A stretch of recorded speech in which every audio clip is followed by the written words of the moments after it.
인천 교구의 여주도 성당에 성령 세미나에 참석한 분들이 이렇게 많이 계실 줄 몰랐습니다. 지난번에 한 번 왔었는데 지난번보다도 참석자 수가 더 많은 것처럼 느껴집니다. 예. 네, 정말 제가 존경하는 우리 본당 신부님께서 또 이렇게 여러분들 만날 수 있도록 허락해 주시면 감사드리고요. 시작 기도는 우리 회장님이신 걸로 제가 알고 잘 모르겠습니다. 예, 기도에 중간해 주신 우리 형제님께서 잘 해주셨기 때문에 강의를 바로 들어가도록 하겠습니다. 오늘 강의의 내용은 어떤 것인가? 살아계신 하느님께서 삶 위에 하느님이 계십니다. 성부와 또 누구시죠?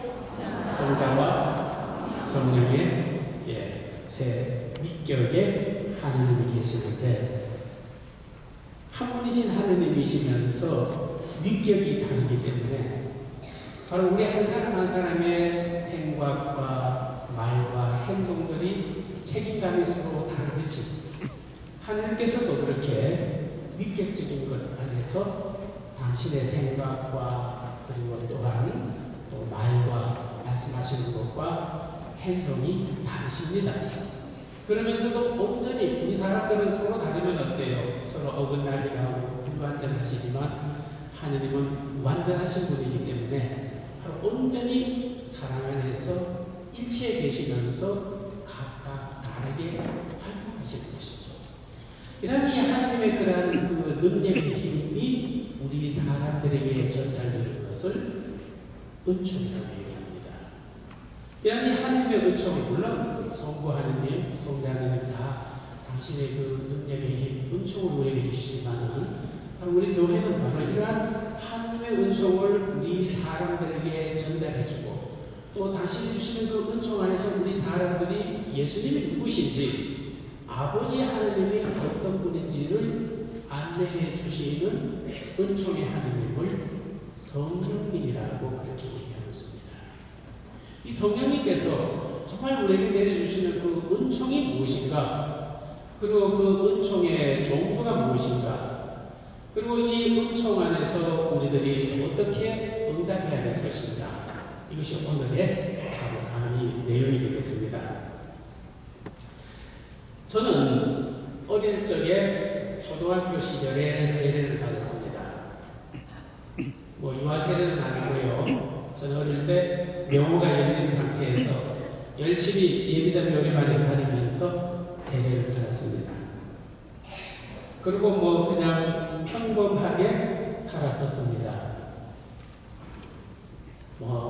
어릴 때도 그렇고 주일학교도 이렇게 나가긴 나갔지만 열심히 그런 주일학교 학생들 앞에서 드러나거나 열심히 봉사 활동을 드리진 않았습니다. 고등학교 들어가서 좀 성가가 좋아서 어른들 틈에 끼어서 성가를 많이 했었던 적이 기억납니다. 그냥 늘 평범한 생활을 했는데 늘 신앙생활을 하면서 마음에 어떠한 좀 불편한 생각이 들었습니다. 하느님이 정말 계신가? 그리고 좀 크면서 하느님을 믿고 사랑한다고 하면서도 하느님이 정말로 나에게 어떻게 다가오는가? 이런 늘 궁금증 속에 살아왔었습니다. 신학교 들어가기 전에 하루는 본당 신부님께 이렇게 질문했습니다. 신부님, 저 정말 하나님 너무 보고 싶어요. 어떻게 하면 좀 볼 수 있겠어요? 했더니 신부님께서 저한테 하시는 말씀이, 이 녀석아, 하느님이 개뼈땅으로 만들어졌느냐, 손뼈땅으로 만들어졌느냐?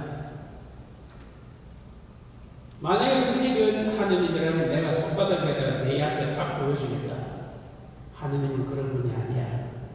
자, 막걸리는 한잔해. 근데 그때는 제가 잘 이해를 못했었어요. 차츰 이제 신학교에서 또 공부를 하면서 하느님을 가까이 하고 또 사제가 되었습니다. 그런데도 뭔가가 분명히 제가 당신을 더 가까이 해야 할 수 있는 영역이 있지 싶은데 그 부분을 제가 발견하기는 좀 어려웠습니다. 사제 서품 받고 한 3년이 지나서였습니다. 마침 성직 수도자 성령 세미나가 있다 그래서 한번 참여를 하게 되었습니다. 역시 월, 화, 수, 목 금요일까지 이렇게 이제 성령 세미나를 하게 되는데요. 한 3일이 지났는데도 성령 세미나에 대한 내용들이 마음에 와닿지 않았어요. 왜 이럴까? 굉장히 불안한 마음을 가지게 됐습니다. 강사 신부님들이 강의하는 것들을 보면 아이고 왜 저렇게 지루하게 얘기할까? 차라리 내가 강의를 해도 저같이는 안 하려나. 예, 참 어리석고도 교만한 마음이었죠. 근데 그 당시에 그런 생각이 들었어요. 그래서 불만과 답답함 안에서 이제 내일이면은 안수를 받는데 걱정이 태산 같았습니다. 본당에 돌아가면 성령 세미나를 하고 왔다고 이제 교우분들이 얘기를 해야 되는데 무엇을 어떻게 전해줘야 될지 주님하고 씨름을 했습니다. 야곱 강을 건너기 전에 정말 형 에사우와의 그 만남 안에서 평화적인 만남이 될 수 있도록 야곱이 바로 하느님의 천사와 밤새도록 씨름을 했지 않습니까? 저도 그런 마음으로 정말 신부님들이 참 주무시는 그 한밤중 시간에도 주님 앞에 정말 매달렸습니다. 성체로 계시는 예수님 앞에서 주님 정말 당신은 진정으로 정말 만날 수 있고 제 마음이 좀 확 본물이 트이도록 그렇게 하면 좀 열렸을 수 있도록 도와주십시오. 새벽 2시간 넘도록 주님께 매달렸지만 주님은 아무런 응답이 없었습니다. 애따 모르겠다. 삼수각성을 하다가 좀 자야지 하고서는 다음날 자고서는 한수씩 이제 여러 신부님들이 이렇게 이제 거쳐가게 되었습니다. 한 번, 두 번 안수식을 거쳐가는데 막 옆에는 수님들이 어떤 신부님들이 막 와 하면서 막 소리도 나오고 막 라라라라라라 하는 뭐 신령기들 소리 나오고 막 저는 막 깜짝 놀랐습니다. 그러면 이게 뭐냐? 저한테는 동같이 아무런 느낌 안 들었어요. 근데 어떤 신부님인지 저도 지금도 몰라요. 그냥 신부님께서 안수를 주시면서 신부님 알렐루야를 좀 더 크게 해보세요. 그리고 마음을 여세요. 이 정도 마음 여는데 무슨 말씀이실까? 그래서 딱 모르겠다. 주님 주시라면 주시고 말라면 마십시오 하고 알렐루야 했는데 그때부터 하느님의 성령님께서 제 혀와 입술을 통해서 심령 기도부터 열어주면서 제 마음이 성령 안에서 바로 살아가고 있다는 그 확신을 가질 수 있는 체험을 허락해 주셨습니다.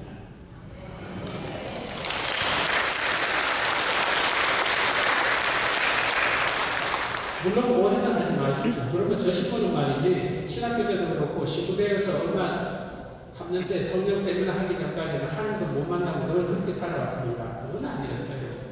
좀 더 하나님 앞에서 정말 자유롭게 그렇게 정말 더 이렇게 가까이 나아보자 하는 그 열망이 있을 때 늘 그것이 제 안에서 가로막혀 있었다는 것이죠. 안수에서는 정말 성령님 안에서 진정한 자유와 기쁨, 평안은 무엇인지를 알게 되었습니다. 그날 저녁에 제가 주님 앞에 다시 왔어요. 그리고서는 환한 얼굴로 감사드립니다. 그때 제 마음 안에서 시편 2장 7절의 말씀이 떠오르게 되었습니다. 너는 내 아들, 내가 오늘 너를 낳았구나 하고 말씀합니다. 우리는 성령님 안에서 늘 새롭게 하느님의 아들이요 딸로서 탄생하게 됩니다. 이것을 그냥 가만히 있으면 성령께서 우리를 이끌어 주시는 것이 아니라 하나님께서 우리에게 주신 이 자유의지라는 너무도 소중한 정말 하나님하고 맞짱을 붙을 수 있을 정도의 그러한 소중한 자유의지 이 자유의지를 우리가 주님께 열어드려야 됩니다. 이걸 열어드리지 않고서는 주님이 알아서 해주겠지. 이건 아니라는 것입니다. 우리 자유의지를 정말 주님께 열망하면서 간절히 청하게 될 때는 분명히 그렇게 주시게 되는 것이고, 그러한 그 하나님과의 만남 안에서 매일매일 한순간순간을 우리는 주님 안에서 새롭게 탄생하게 된다는 것입니다. 이 모든 것을 이끌어 주시는 분이 바로 성령님의 역할인 것이죠. 너는 내 아들, 내가 오늘 너를 낳았다. 얼마나 감사한 마음이 들었고 고마운 말씀인지. 바로 이 말씀은 제가 사제 소품 받을 때에 제 사제 소품 선구가 누가복음 1장 38절입니다. 성모님께서 성령의 강림을 받으실 때에 주님의 종교니 당신의 말씀이 그대로 저에게 이루어지게 해주십시오. 그 말씀과 함께 저에게는 크게 와닿고 제 삶에 꼭 붙들고서 살아가는 성서 말씀이 바로 시편 바로 2장 7절입니다. 나는 늘 하느님 안에서 순간순간 늘 새롭게 탄생하면서 하나님의 아들로서 탄생되어 갑니다. 우리가 하나님의 아들로서 탄생된다면 우리 신분이 무엇입니까? 하늘나라의 공주요, 하늘나라의 왕자들이죠. 우리 신분이 얼마나 품격스러운 고귀한 존재인가를 우리는 새삼스럽게 계속해서 우리 자신들을 인식해야 된다는 것입니다. 이러한 그 성령님께서 바로 우리에게 주시는 그 은총이 바로 있습니다. 삼위일체신 하나님께서 주시는 그 은총을 크게 나눠보면은 전부 하나님이 이 우주 만물을 창조하신 하나님이고 끊임없이 우리를 창조시켜 나가십니다. 그래서 아버지 하나님을 창조주 하나님이라고 하시죠. 그리고 성자이신 하나님은 인간의 우리를 아버지 하나님에게로 연결시켜주는 다리를 놓아주시는 중재자의 역할을 하고 계십니다. 그래서 그 예수님은 세상을 구원하신 주님, 구세주 하나님이라고 그러죠. 그럼 성령님은 무엇인가? 성령님은 바로 우리를 당신 그 하나님의 그러한 본성으로, 우리는 인간 본성을 가지고 있습니다. 그러한 인간 본성을 하나님 당신이 가지고 있는 하나님의 본성으로 우리를 거룩하게 변화시켜 주십니다. 우리를 거룩하게 변화시켜 주시면서 예수님이 어떤 분인지, 우리가 예수님과 하나로 한 몸으로 더 가까이 이루어지면서 하나님의 본성으로 우리들이 바뀌어가면서 아버지와의 영원한 일체를 가질 수 있도록 이끌어 주시는 겁니다. 그래서 성령님을 우리는 성화 중 하나님이라고 이렇게 고백하고 있는 것입니다. 주님 하니까 이것만 자꾸 찾지 마시고요. 요한복음에서 예수님께서는 뭐라고 말씀하셨는가? 나는 양들이 생명을 얻고 또 더 얻어서 풍요롭게 하기 위함이라 그러셨습니다. 바로 우리 목자가 양들을 이끌어가게 될 때에 그냥 한 끼 풀만 먹이거나 여부를 먹이고 나서 내버려두는 것이 아니라 그 양들을 이쪽 초장으로 저쪽 풀밭으로 이 골짜기 저 골짜기를 이동시키면서 양들을 풍요롭게 그렇게 안내해 주고 있습니다. 우리 자신이 바로 하나님의 거룩함으로 변화되어 갈 수 있도록 성령께서 우리를 그렇게 안내해 주고 있다는 사실입니다. 이러한 성령이 주시는 그 크신 은총을 교회 안에서 두 가지 정도로 얘기하고 있습니다. 하나는 생명의 은총이요, 다른 하나는 도움의 은총입니다. 우리는 이 근본적인 은총의 이러한 기본 틀을 알고서 은사를 얘기해야 됩니다. 그렇지 않게 될 때에 우리는 성령 운동을 하면서 많은 과오를 범할 수가 있기 때문입니다. 이미 여러분들은 바로 세례 성사를 받으면서 성령님이 함께 계시고 성령님께서 여러분들을 이끌어가고 있습니다. 저 역시도 어린 시절부터 성모님께서 저를 이끌어가 주셨고요. 다만 그 성령님을 내가 잘 인식하지 못했을 뿐인 것이죠. 한 남자와 한 여자가 사랑을 나누게 되면 이 남자가 나를 사랑하지 않는지 모르고서 만날 수 있습니까? 이 여자가 나를 사랑하는지 사랑하지 않는지를 느끼지 못하면서 그렇게 계속 만날 수 있습니까? 상대방이 그러한 것을 모르고서 만나게 될 때에 우리 너무도 답답한 상황을 알 수 있는 것이죠. 하나님과 우리의 관계도 마찬가지입니다. 더군다나 우리는 인간의 관계의 사랑이 아니라 하나님과 우리와의 관계에서 이 사랑이 그렇게 일반적인 짝사랑이라든지 아니면 무지에 마음이 닫혀있는 사랑의 관계라면 얼마나 하나님 쪽에서 답답해 하실 수도 있고 내 쪽에서 답답할 수도 있다는 사실입니다. 우리 이런 사랑의 관계가 열려져야 되는 것입니다. 이것을 잘 열기 위해서는 은총이 무엇인가를 알지 못하고서는 좀 어려울 수가 있습니다. 자, 하나님 주신 은총은 두 가지입니다. 전통적인 우리의 교회의 가르침입니다. 저는 제가 지어낸 얘기를 하지는 않습니다. 생명의 은총과 도움의 은총을 가지고 있습니다. 최초에 하나님께서 아담과 에바를 창조하실 때에 흙에다가 숨을 불어 넣어 주셨다. 바로 하나님의 성령님이 물질인 인간에게 들어오면서 바로 이 인간을 하나님의 모습으로 전차적으로 변화시킬 수 있도록 초대하십니다. 죄를 범하지 않은 최초의 우리 인간은 성령님께서 인간과 함께 계시면서 우리를 바로 성화의 길로 이끌어 가시는 이 상태를 우리는 생명의 은총의 상태라고 얘기합니다. 이 생명의 은총은 바로 그냥 성령님이 우리와 함께 계시면서 끝나버리는 것이 아니라 성령님께서 우리와 함께 있으면서 인간성인 이 인간의 이 존재성을 갖다가 하느님의 모습으로 변화시켜가고 계시다는 사실입니다. 우리 사람에게만 주어져 있는 특별한 은총이고 특별한 초대입니다. 어느 강아지가 인간이 될 수 있습니까? 어느 고양이가 인간이 될 수 있습니까? 불가능합니다. 그러나 우리 사람은 하나님의 초대에 의해서 특별한 사랑의 존재에 의해서 그렇게 변화되어 가도록 주어져 있는 것입니다.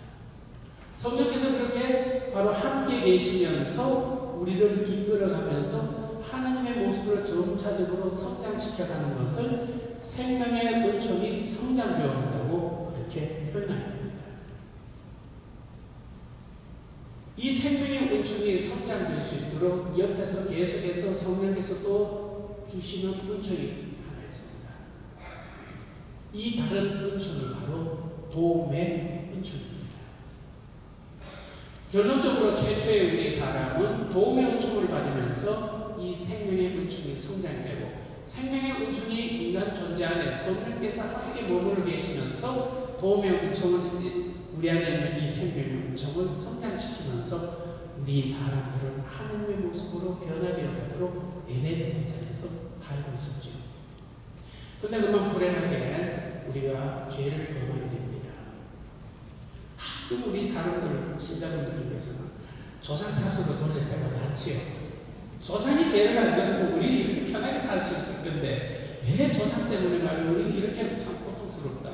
아니에요. 수직적인 아담과 지금 현재 이 인류의 역사의 스토리를 수직적으로 끌고 보면 우리는 조상 탓을 말할 수 있습니다. 그 수직적인 관계를 수평으로 한번 돌려보십시오. 아담과 에바가 죄를 짓지 않더라도 우리 인간은 불완전한 존재입니다. 죄를 지을 수 있는 그런 하나의 자유의지의 선택의 기회들이 있습니다. 내가 지을 수도 있습니다. 어느 누구나 다 지을 수 있습니다. 어쩌면 인간은 죄를 지지 않고서는 하나님을 깨달을 수 없는 존재일 수도 있습니다.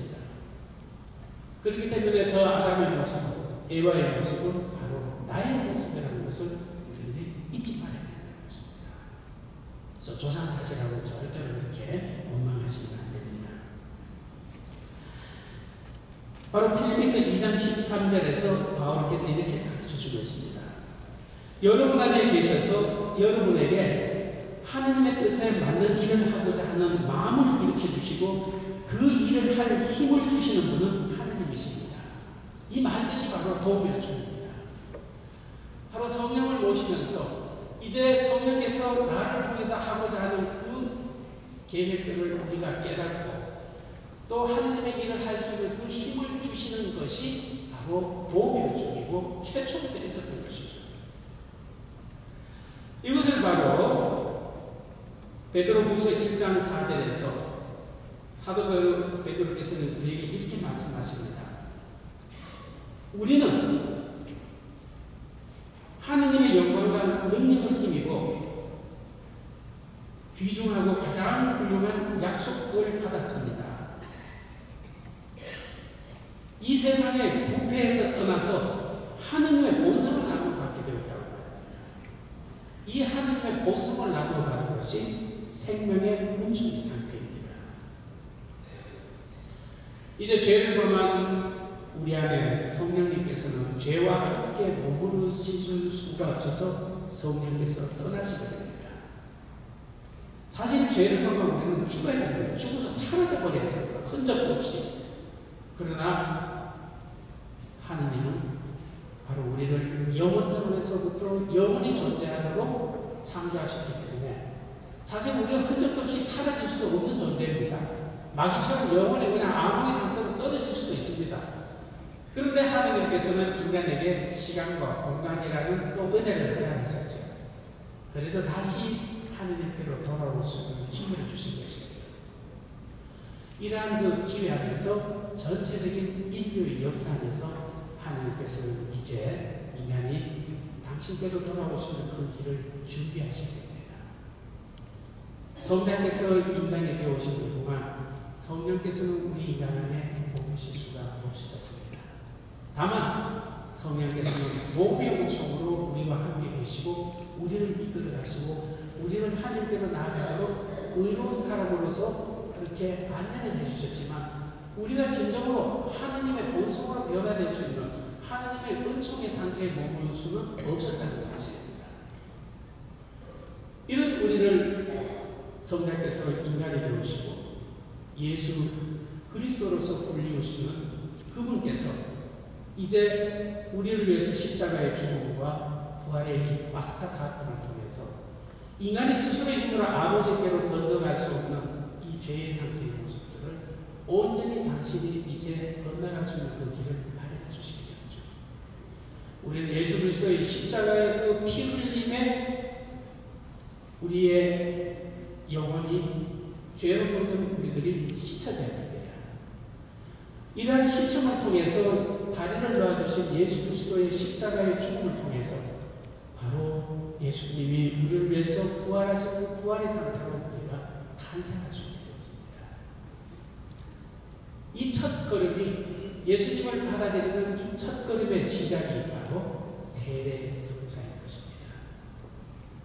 우리는 세례를 받음으로써 내가 이 세상에 태어났을 때에 세례받기 이전까지는 도움의 은총 안에만 머물렀습니다.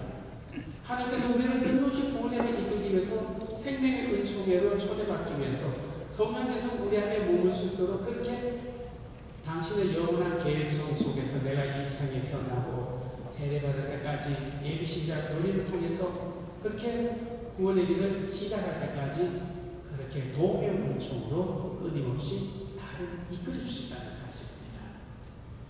그리고 세례를 받는 순간에 성령께서 우리와 함께 계시면서 이제 생명의 은총이 우리 안에서 시작이 되었습니다. 세례를 받아도 세례받기 전이나 세례받는 날 똑같죠. 고통은 나에게 그대로 찾아오고 있고 인간의 죽음은 그대로 존재하고 있는 것이고 세례를 받았다고 해서 에덴 동산 때에 그 아담과 에바의 행복한 상태로 우리가 되돌아갈 수는 없습니다. 그것은 미래에 이루어질 일입니다. 그러나 우리는 이제 예수님이 우리를 위해서 죽으시고 부활하신 그 파스카 사건을 통해서 아버지에게로 건너갈 수 있는 그 길, 구원에 대한 이제 통로가 열리게 되었습니다. 이 세상에서 살아가고 있는 우리의 고통을 통해서 우리는 겸손한 마음을 가지게 됩니다. 하나님 없이는 내가 살아갈 수 없는 존재구나 하는 것을 말합니다. 그리고 또한 다른 이들의 죄인들을 위해서 예수님처럼 우리가 십자가의 길을 걸어갈 수 있는 기회가 되는 것입니다. 또한 아담과 에바에게 마귀가 끊임없이 유혹하듯이 세례받은 우리에게도 끊임없이 마귀가 유혹자로 다가옵니다. 이러한 그 악마의 유혹을 물리칠 수 있는 그 힘을 끊임없이 가질 수 있는 그 기회들이 바로 우리에게 주어져 있는 이 고통의 방법을 통해서 하는 것입니다. 그래서 하나님이 없애주지 않는 것입니다. 자, 이제 여러분들 세례를 받고 대부분이 안 받으신 분 혹시 있을지도 모르겠지만 생명의 은총 안에서 끊임없이 도움의 은총은 계속해서 이미 내가 이 세상에 태어날 때부터 다가오고 지금도 도움의 은총을 주고 계시다는 사실입니다. 성령 세미나에 갈까 말까 애랑 가주자. 그리고 여기 오셨어요. 원하시는 분이 눈치 때문에라도 가주자. 그러면은 크게 잘 안 보이는데 한두 분이 있을 수 있어요. 그렇게 가주자 해서 왔는데 내 마음이 조금씩 움직이고 하느님께로 열려지게 될 때에 그것이 바로 어떤 상태인가? 도움의 은총 안에서 내가 이렇게 열려지고 그 도움의 은총 안에서 그 다음에 하느님 붙들고 살아야지 하고 더 가까이 나아가게 되었을 때 여러분들 안에 있는 이 생명의 은총은 계속 성장된다는 것입니다. 성체성사는 도움의 은총입니다. 여러분들에게 성사적인 방법으로 하나님의 도움의 은총을 주시고 그 성체를 내 안에 오시면서 하나님의 진정한 완전한 생명이 내 안에 오시면서 나의 모습이 바로 하나님의 모습으로 바뀌어가면서 나는 바로 하나님처럼 변화되게 된다는 사실입니다. 이것이 바로 하나님께서 우리에게 주신 생명의 은총과 그리고 도움의 은총의 관계이고 성령께서 늘 끊임없이 그렇게 이끌어주게 된다는 사실입니다. 이 대전제하에서 그 다음에 예수님께서 우리에게 이제 이 생명의 은총을 도움의 은총을 받으면서 이 생명의 은총이 성장될 수 있도록 두 가지 큰 계명을 주셨습니다. 바로 한 율법학자가 예수님에게 질문을 하지요. 마태복음 22장 34절에서 나오죠. 예수님, 모든 계명 가운데에서 첫째라는 계명은 무엇입니까? 그랬더니 예수님께서 신명기 6장 4절에서 5절을 인용하시면서 바로 너희는 마음을 다하고 목숨을 다하고 정신을 다하고 힘을 다해서 주 너의 하나님을 사랑하라.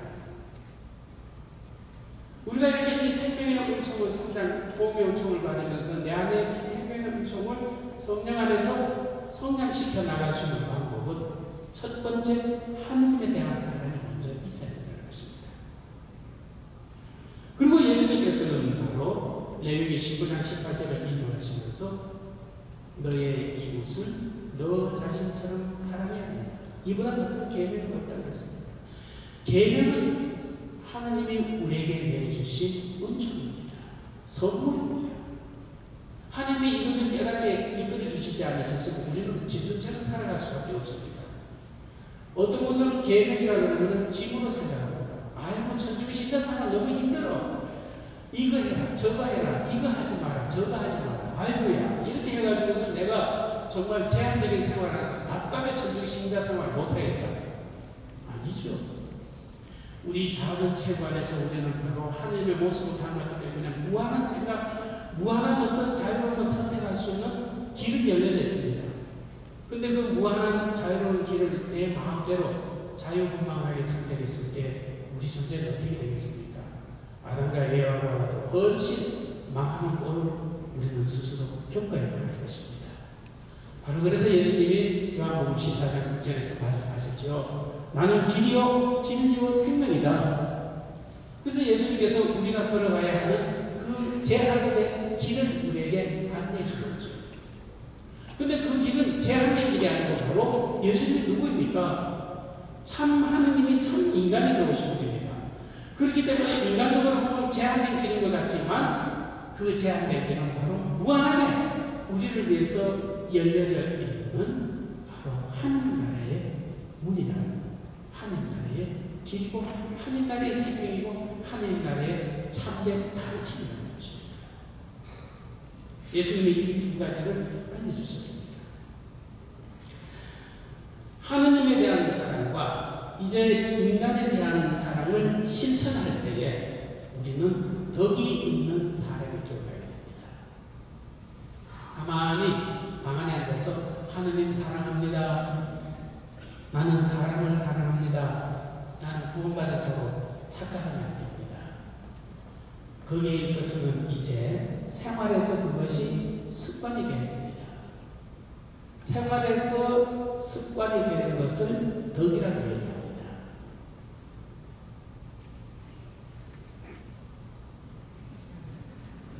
뭡니까? 술을 마시는 것을 습관화되고 보수독을 치는 것은 습관화되는다면 그거는 덕이 아닙니다. 하나님에게로 향해 나가는 선의 이 삶이 습관화되어야 되는 것입니다. 그걸 우리는 덕이라고 합니다. 한 번, 두 번 자선을 베풀고 한 번, 두 번 남을 좀 도와주는 거 그거 덕 아닙니다. 사랑의 실천은 될 수 있지만 습관이라는 것은 바로 천성이라고 얘기하고 있죠. 천성이 되어야 됩니다. 하늘의 품격으로 우리들이 이제 생활화되어야 되는 것입니다. 이것은 끊임없는 훈련이 필요합니다. 그래서 신앙 생활에는 바로 덕의 훈련의 과정이 필요하다는 것을 꼭 얘기하고 있죠. 우리 신자분들 중에서 이런 부분이 좀 많이 좀 부족할 수도 있지 않겠나 싶습니다. 덕은 바로 내가 훈련을 해서 그것이 내 생활로서 생활화되어야 되는 것입니다. 하나님에 대한 사랑을 가지고서 우리는 인간한 사랑할 수 있는 것입니다.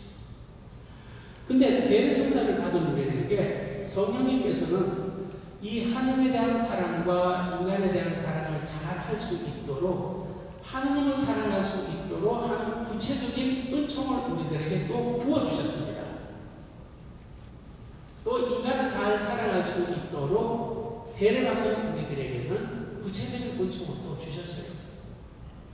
그것을 교회는 하나님에 대한 사랑을 향주삼덕이라고 하고 인간에 대한 사랑을 사주덕이라고 나누어서 설명드리고 있습니다. 향주삼덕은 바로 신덕, 망덕, 예배라고 하죠. 믿음과 희망과 사랑입니다. 세례받기 전에도 믿음, 사랑, 희망 있는데 예, 세례받은 사람에게도 기본적으로 우리는 하나님의 모습을 닮은 하나님의 모산이 존재이기 때문에 믿지 않는 사람에게도 믿음과 희망과 사랑의 마음이 있습니다. 그러나 세례받는 사람들하고는 다릅니다. 세례받는 사람은 분명히 성령께서 우리 안에 우리와 함께 사시게 됩니다. 세례받지 않는 사람에게도 하나님은 가까이 오시지만은 도움의 은총의 상태에만 하나님이 활동하고 하나님께서 함께 하시지 생명의 은총의 상태로 우리와 함께 있지는 않는다는 것입니다. 세례를 받으면서부터 생명의 은총의 상태가 되는 것이고 그 생명의 은총이 우리 안에서 선생될 수 있도록 하나님께서는 너무도 인간으로서 해결할 수 없는 인간이 구할 수 없는 초자연적인 하나님의 은총을 우리에게 우리 영혼의 구멍을 뚫고서는 세 가지 덩어리를 갖다가 우리 영혼 안에 집어넣어 주십니다. 그것을 바로 믿음의 덕, 그리고 희망의 덕, 사랑의 덕을 우리에게 주신다고 얘기합니다. 이 은총을 가지고서 너희들이 이제 덕이 있는 사람으로 바뀌어라고 하나님이 요구하고 있는 겁니다. 하나님은 무대가리로 그냥 얘들아 너희들 이렇게 해라 저렇게 해라 그렇게 요구하지 않습니다. 그러면 하나님은 우리에게 폭력자가 되는 것이죠. 폭군이 되는 것이죠. 하나님은 사랑의 하나님이기 때문에 우리가 그렇게 할 수 있는 재능을 다 주십니다. 은총 안에서. 바로 믿음의 덕. 디모데후전서 1장 19절에서 20절에 보면 이런 가르침이 있습니다. 믿음과 바른 양심을 가지고 그렇게 하십시오. 어떤 사람들은 양심을 저버렸기 때문에 그의 믿음이 파산당하였습니다. 한계를 나가는 데에 이제 이 믿음을 내 자유의지를 가지고서 이 믿음의 덕행의 길을 걸어갈 것이 것인가 아닌가 내 자유를 의지에 선택하면서 바로 결과가 달라질 수 있다는 것을 알려주십니다. 세례받았다고 우리가 다 구원받은 건 아니죠. 우리 선지교 신자분들은 구원의 문제에 있어서 굉장히 불안해하고 사는 경우도 있어요. 예배한 사람들은 어떻습니까? 세례만 받았다면 주야 주여 감사합니다 구원받았다 하고 싶으면 그 다음부터 바깥에 나가서는 엉망진창으로 살아도 나는 구원받는 자라고 떠들고 있습니다. 우리 선지교 신자는 세례받고 나서도 내가 천당 갈까 지옥 갈까 죽어봐야 알지. 이 시간에 우리는 좀 확신을 가지고 살아갑시다. 하느님이 인간이 되신 예수 그리스도 우리를 위해서 죽으시고 부활하셨다. 그분께서 우리를 다리를 놓아주셨다. 그분을 믿고 살다가 죽으면 우리는 구원된다. 이 확신을 가지고 세례를 받는 사람은 구원받았습니다. 여러분들은 모두가 구원받았습니다. 그러나 누구께 춤추면 안 됩니다. 구원이 완성되지는 않았습니다. 이 완성의 길이 바로 덕행의 길이고 신앙의 길이고 우리가 서로의 길을 걸어가야 되는 것입니다. 이것이 바로 이스라엘 백성들에게 광야의 40년의 그 여정이 주어져 있듯이 우리에게 신앙 생활이라는 것으로 우리에게 주어져 있다는 것입니다. 때때로 우리가 살아가다가 죄를 지을 수도 있죠. 뭐 큰 죄, 작은 죄, 죄를 지면서 살아갈 수 있지만 늘 회개하면서 다시 하느님 아버지의 앞에 다시 탄생되면서 우리는 서와의 길, 구원의 길을 걸어가면서 우리는 하늘 나라가 우리 안에서 잘 살아가야 되는 것입니다. 죄를 지었기 때문에 구원을 못 받는 것이 아니라 죄를 지었지만은 회개하지 않기 때문에 구원 안 된다는 것. 이것을 잊어버리면 안 되는 것입니다. 그래서 여러분들 구원에 대한 확신을 가지고 살아가셔야 됩니다. 그러나 거기에 대해서 확신이라는 것은 아직 미완성이기 때문에 이 완성을 향해 가야 되기 때문에 하나님께로 향한 그 믿음과 하나님께로 향한 그 희망과 사랑의 마음을 가지고서 우리들이 살아가야 된다는 것이죠. 이 신덕, 망덕, 애덕은 초자연적인 은총이라는 겁니다. 또 하나님의 세례 받을 때 우리 영혼 안에 구멍을 엎드려 가지고 거기다가 양봉을 갖다 그 속에다 집어넣듯이 그렇게 은총 덩어리 3개를 우리 안에 딱 집어넣어주고서는 없어지지 않도록 딱 그 꽁을 닫아놓고 우리가 그 은총을 활용할 수 있도록 해주셨습니다. 나에게 잃어버리지 않는 은총입니다. 내가 사용할 것인가 아니라는 이제 나의 문제인 것입니다. 우리는 이 향주 3덕 이 3가지 믿음과 희망과 사랑의 은총을 끊임없이 신앙생활을 해서 받아들이는 가운데에서 하나님께로 향한 덕행이 생기게 됩니다. 이러한 이 덕행과 함께 동반되어야 될 것이 있습니다. 바로 하나님에 대한 사랑은 인간에 대한 사랑을 드러내야 됩니다. 그래서 인간을 사랑하는 데 있어서도 잘 사랑해야 되는 것이죠. 그냥 사랑해서는 안 되는 것입니다. 사랑하지 않는 사람이 어디 있습니까? 텔레비에 보니까 어떤 사람은 고양이를 사랑한다고 그러면서 매일같이 매질을 하는 사람이 있대요. 고양이를 매질하는 것이 아니라 매일같이 아내를 폭행하면서 나는 아내를 사랑해. 이것이 내 사랑하는 방법이야. 그러면 그것이 사랑이 됩니까? 객관적인 사랑이 있어야 됩니다. 하나님께서 원하시는 방법으로서의 인간에 대한 사랑이 나와야 되는 것이지 내 방법으로서의 사랑은 안 된다는 것입니다. 하나님께서 인간을 사랑할 수 있는 그 방법을 바로 4가지 방법으로서 우리에게 가르쳐 주셨습니다. 바로 향주나 삼덕과 함께 이제 바로 초자연적으로 우리가 인간을 사랑할 수 있는 방법으로 현명함과 정의와 용기와 절제의 그러한 은혜를 주셨습니다. 인간을 사랑하는 데에 현명함이 있어야 됩니다. 자, 친구 좋다고 친구가 새벽 2시에 집에 문을 두드립니다. 여보게, 누구야? 자다가 일어났어요. 나 친구 뭐 기똥이야? 어떻게 이 밤중에 술 1차하고 2차하고 이제 3차는 너하고 같이 들어와.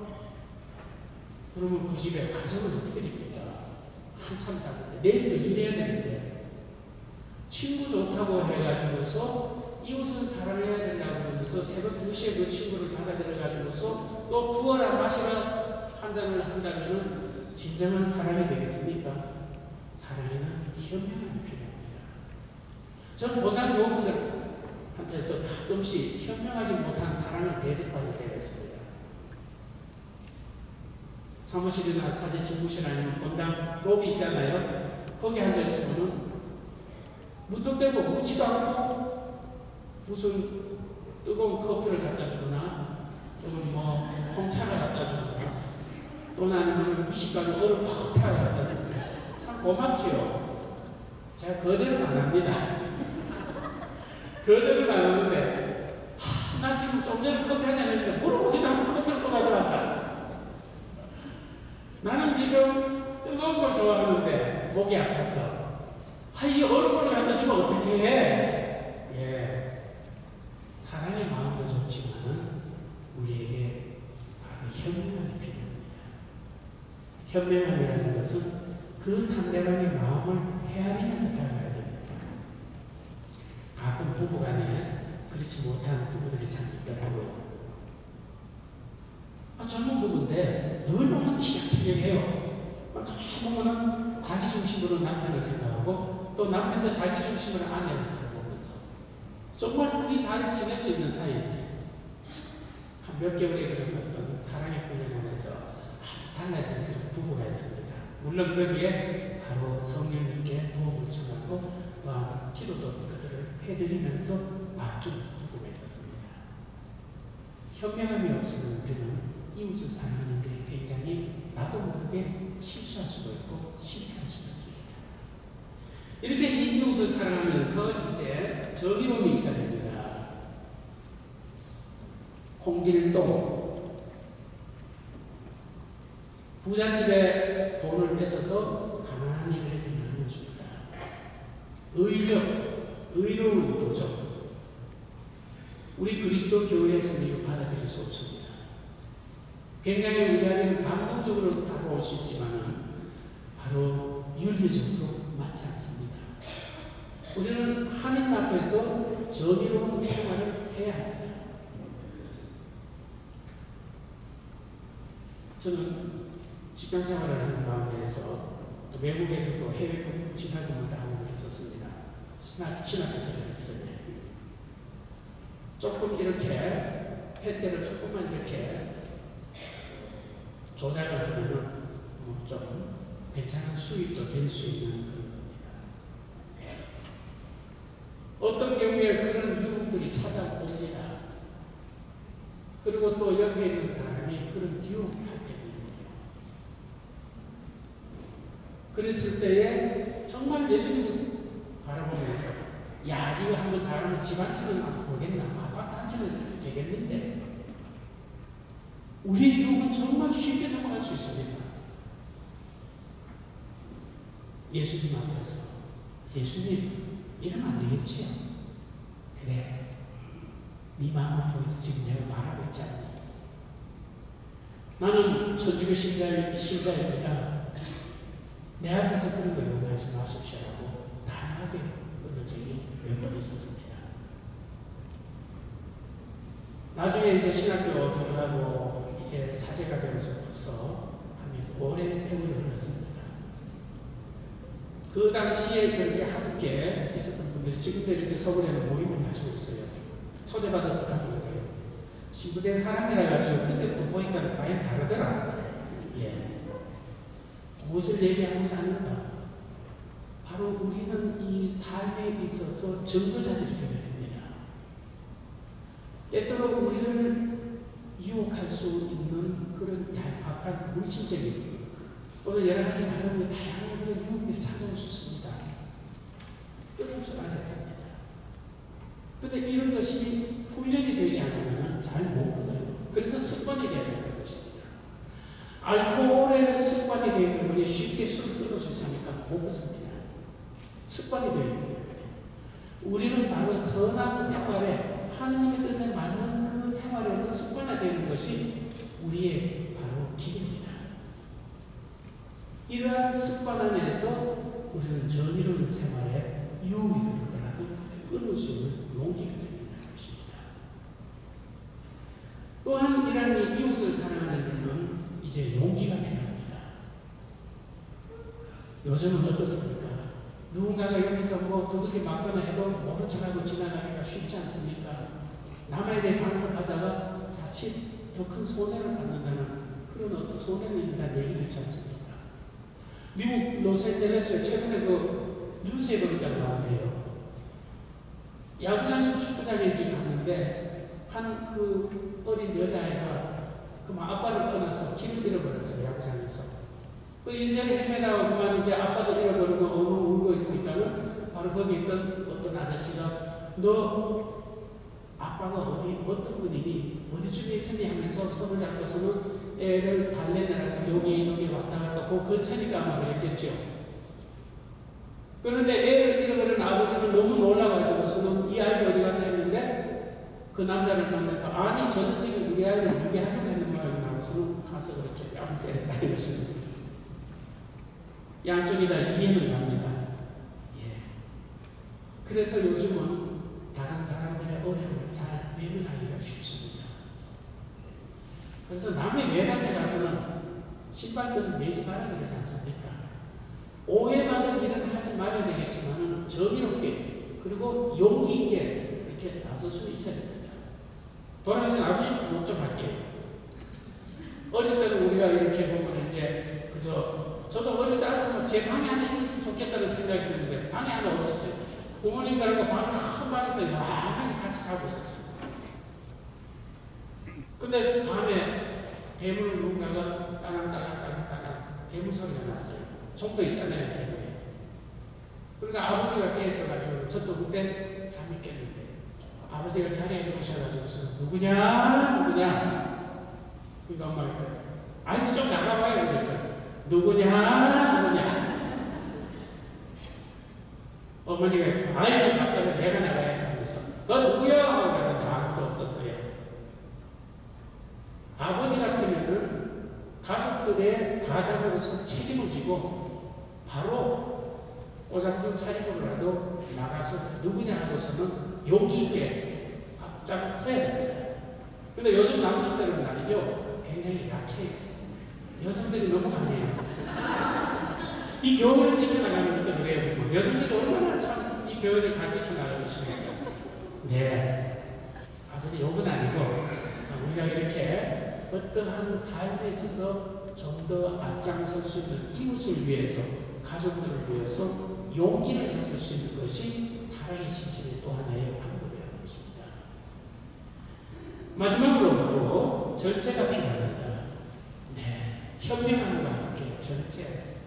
그래서 친구 좋다고 말이죠. 1차, 2차, 3차, 4차로 이렇게 한다면 내 몸도 상하고 그리고 또 다른 가족이나 이웃들에게도 피해를 줄 수 있죠. 자제할 수 있는 것이 꼭 필요합니다. 제가 이 포항에 발령난 지 이제 몇 달이 됩니다. 본당에 갔더니 어떻게 소문이 났는지 우리 본당 신부님은 술을 안 마신대요. 하고 소문이 났어요. 그래서 저보고 신부님 소주 한잔하러 가시죠라고 얘기하는 사람이 아무도 없어요. 예, 그래서 이상하다 하면서는 그 다음에 어느 날 마침 이제 사모님들하고 잠깐 이렇게 자리를 할 시간이 있었습니다. 그럴 때 신부님 뭐 하면서 콜라 드릴까요? 사이다 드릴까요? 아무거나 주고 싶으면 주세요. 그러니까 주고 싶으면 소주로 드리고 싶은데 예, 주세요. 한 잔, 두 잔 하면서 자기보다도 더 많이 마시고 나를 따르시던 자기가 더 술이 취해가지고 신부님 웬일이세요? 소문하고 너무 다르네요. 내가 언제 술 안 먹는 얘기가 절대 안 했어요. 예. 그러면 2차 갑시다. 2차 나가요. 예. 우리는 전체가 필요합니다. 이것도 훈련이에요. 훈련하지 않으면 헐 휩쓸려 다니게 돼요. 그래서 이런 이 절제 훈련이 없기 때문에 우리 안에는 중독자의 현상들이 일어나게 됩니다. 이러한 것과 함께 이제 자 그러면 은총, 생명의 은총과 생명의 은총이 우리 중심입니다. 그리고 도움의 은총을 받으면서 이 생명의 은총이 성장합니다. 이 생명의 은총이 성장할 수 있도록 하나님께서는 하나님에 대한 사랑과 인간에 대한 사랑을 실행하라고 우리에게 가르쳐 주셨습니다.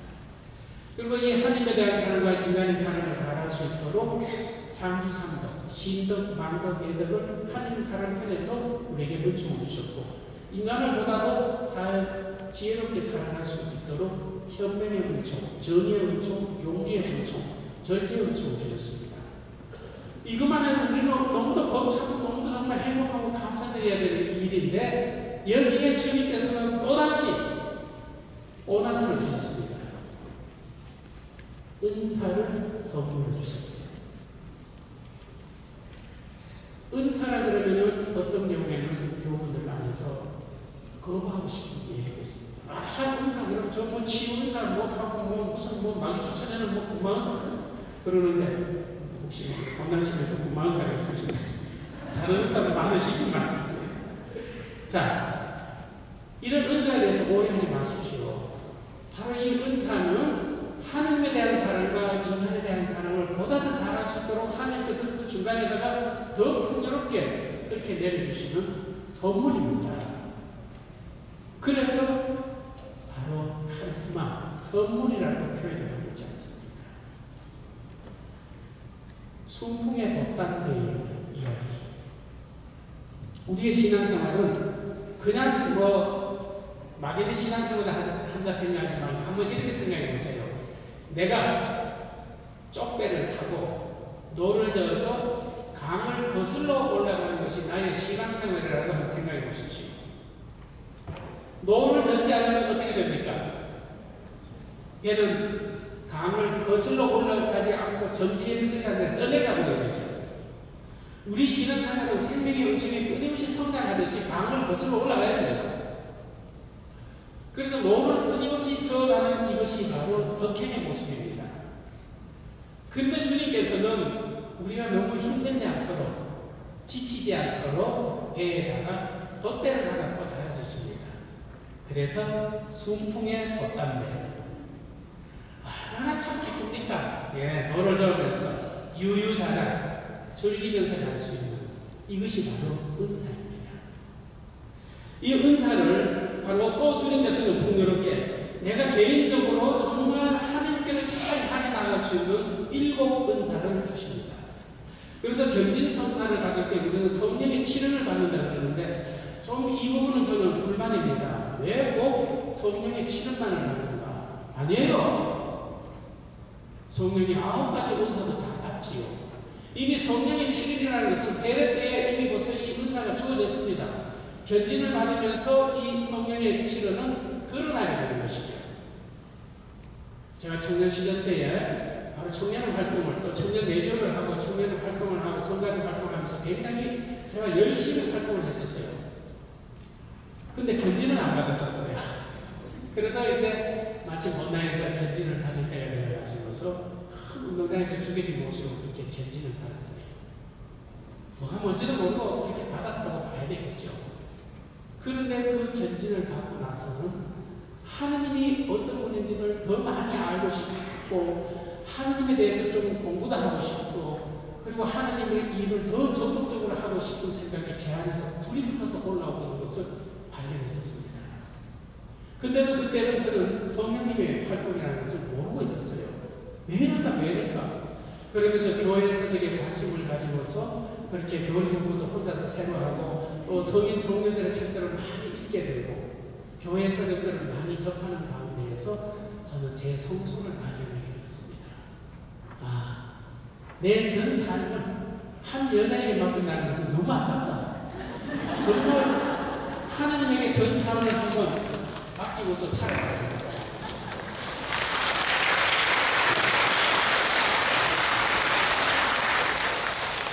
어떤 여인인지 모르지만 나를 놓친 여인은 참 불행한 여인이었을 지 모르지만 저는 정말 행복한 사람입니다.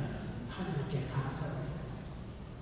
정말 모든 사람들은 다 사랑할 수 있지 않습니까? 그래서 저는 여러분들도 사랑하기 때문에 이 자리에 왔습니다.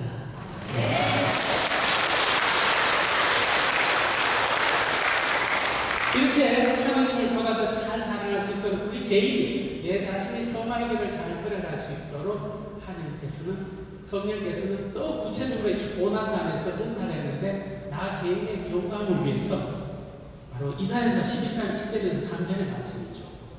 이미 구약시대 때부터 도움을 주는 것도 우리에게 주신 것이죠. 바로 두려움, 슬기, 통달, 지식, 의견, 굳셈, 효민입니다. 그리고 또한 그 다음에 나 혼자만 신앙생활을 잘하는 것이 아니라 내가 만나는 사람들에게 하나님의 은총을 잘 전달해 드리라는 뜻으로서 바로 공동체의 공동 선익을 위한 은사로서 고린도전서 12장 8절에서 나옵니다. 바로 영의 분별, 지혜, 지식, 믿음, 치유, 기적, 예언, 신령, 예언, 해석의 은사들을 그렇게 다양하게 기록해 주신다는 것입니다. 이 모든 것들을 가지고서 우리는 덕의 길을 걸어가야 됩니다. 덕의 길을 걸어가게 될 때에 사도 바울께서는 갈라디아서 5장 22절에서 23절에 이렇게 말씀하십니다. 여러분은 성령의 열매를 맺으십시오. 내가 덕의 길을 걸어갔는지 아닌지를 확인할 수 있는 식별의 바로 방법이 무엇입니까? 열매를 가지고 알 수 있습니다. 어저께까지는 남편에게 빽빽 소리 지르고 잔소리 빡빡 끓여갔는데 이제 어느 날부터가 뭔가 내 마음 안에서 기쁨이 올라오고 평화가 올라오고 남편에게 부드러운 말씀으로서 그렇게 사용하게 되더라. 바로 이것이 바로 기쁨과 평화 그리고 친절함에 대한 어떤 표현들로서 열매로서 드러나는 것이죠. 하루아침에 일어날 수 있는 것은 아닙니다. 그러나 이런 것이 나에게서 필요한 것들이 있을 때는 여러분들이 청해야 되는 것이죠. 바로 이제 내일이나 내일 모레 이제 안수식이 있을 것입니다. 보혜성사와 함께. 그래서 보혜성사를 먼저 잘 보셔야 됩니다. 예수님께서 너희는 먼저 하나님의 나라와 그 의로움을 구하라. 하나님이 내 안에 자리 잡기 위해서 내 마음이 깨끗해져야 됩니다. 부끄러워하지 마십시오. 부끄러운 분들은 본당 신부님이나 보좌 신부님에게 보지 마세요. 네. 안 되면 포항까지 오세요. 제가 설득해 드릴게요. 어쨌든 깨끗하게 용기 있게 자신감을 가지고 한 가지를 얘기 드릴게요. 우리 신부님들은 보혜성사 듣고 나면 머리가 나가서 다 잊어버리네. 아무 두려움 마세요. 있는 그대로 그렇게 보혜성사들을 정말 진솔하게 한번 하시기 바랍니다. 그때 주님께서 정말 우리 마음 안에 자리를 잡으시게 되면서 정말 내가 성경을 잘 읽을 수 있는 그런 어떤 그 은총이 필요하다. 그리고 무엇이 진리이고 무엇이 그리고 오류인지 요즘 사회의 이단 종파들이 얼마나 많습니까? 이러한 것들을 잘 구별 못하겠다 할 때 여러분들은 성령의 치료 안에서 슬기와 그리고 성서를 잘 깨달을 수 있는 통달의 은혜를 청하십시오. 무엇이 옳고 그른지를 잘 모르겠다. 무엇이 선이와 악인지 잘 모르겠다. 의견의 은혜를 청하십시오. 그리고 하나님을 정말 아버지처럼 생각하고 싶은데 그런 마음이 잘 안 생겨 효경의 은혜를 청하십시오. 자꾸만 주인미사 빠지게 된다. 한 번 갔다가 또 빠지고 자꾸 주인미사에 대한 의지가 약해진다. 굳셈의 은혜를 청하십시오. 하나님께 향하는데도 바로 여러 가지로 뭔가가 자꾸 불안해진다. 신앙이 두려움의 마음을 청하십시오. 하나님을 잘 알지 못하면 지옥 간다는 그 두려움이 아니고 하나님이 사람을 잃어버리게 될 때 내 자신이 얼마나 비참해질 것이냐 그런 마음의 두려움을 가지는 것입니다. 이런 나의 신앙을 청하고 내 부족한 것을 이 7가지를 잘 청하세요. 내일 기도하시면서. 그리고 또한 공동 유익에 대한 은사로서 이제 바로 내가 전도를 하러 좀 나가려고 나는 무슨 말을 어떻게 해야 될지 모르겠어. 예, 여러분들 성경의 도움이 필요한데 아무리 교리책 빡빡 읽고 성경책을 내가 혼자서 한번 해보겠다 하지만 성령의 도움이 없이는 깨달음이 없습니다. 저는 성경 세미나를 성직 수도자 세미나를 하면서 그 전까지는 강론을 하는데 강론 준비를 열심히 했습니다. 새벽 3시, 4시까지도 준비하다가 직업 던지기도 하고 있었습니다. 강론이 왜 이래 안 되고 그러면서 제 힘으로 하고 있었어요. 성직 수도자 세미나를 마치고 나서는 주님 잘하면 풀리는데 어떻게 하면 좋겠습니까? 그러면 저도 모르게 뭔가가 이렇게 강론 준비가 되었어요. 아하, 이것이 바로 하나님 주신 바로 은사의 모습들입니다. 바로 여러분들도 땀 남을 만나서 하느님을 이야기하는데 전달하는 것이 여러분들이 부족한 그런 어떤 그 상태가 있다면 바로 공동 유익에 대한 은사 안에서 남을 만날 때에 지혜로움 그리고 지식의 은혜를 전하세요. 그리고 또한 여러분들 무언가가 이야기할 때에 성서의 말씀이 긴가민가 다른 사람들 이 성경은 말이지 성경은 거짓말이야 이런 일이 어디 있어. 풍랑이 어떻게 바로 멎을 수 있어. 빵 5개와 물병 2마리로 어떻게 그렇게 기적을 베풀 수 있어. 이런 동화책 이야기할 때에 여러분들 안에서 믿음의 은혜를 청하십시오. 내가 그 믿음의 은혜를 확신을 가지고서 성령이 주신 은사를 가지게 될 때 다른 사람들에게 그것이 어떻게 해서 가능한지를 여러분들이 말해줄 수 있는 전도자들이 될 수 있다는 사실입니다. 또한 치유의 은혜. 나 자신이 변이 어렵구나. 그럴 때도 내가 나 자신에게 치유의 은혜를 성령께 청할 수 있습니다. 하나님의 뜻에 어긋남이 없다. 무조건 참 치유만 청하지 마시고 또한 다른 이들을 위해서도 우리가 기도할 때에 그렇게 치유가 될 수 있도록 청해 주셔야 됩니다. 어떤 시부님이 있습니다. 간암 환자가 있어요. 석 달이면 죽는다고 했습니다.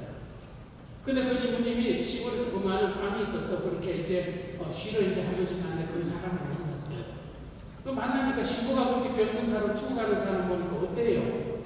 그래서 먼저 형제님 함께 우리 기도합시다. 당신이 죽더라도 정말 하나님 안에서 죽어야 되지 않겠느냐 하면서 그 가족들과 함께 시골에 와서 이제 휴양하는 사람 가족들을 만나서 그렇게 기도를 해주게 됩니다. 그렇게 기도를 해주게 됐을 때에 3개월이면 죽어야 할 사람이 죽지가 않는 거예요. 이 사람들 하시는 뭐 기도받을 좀 맞는가요? 글쎄요. 기도해 봅시다. 6개월, 1년, 2년이 지났는데도 이 사람이 죽지 않는 거예요. 얼굴은 더 좋아져. 그래서 인상병원에 가서 다시 진료를 받았더니 지난 6개월 전에 당신은 바로 암 흔적이, 간암 흔적이 완전히 사라졌습니다.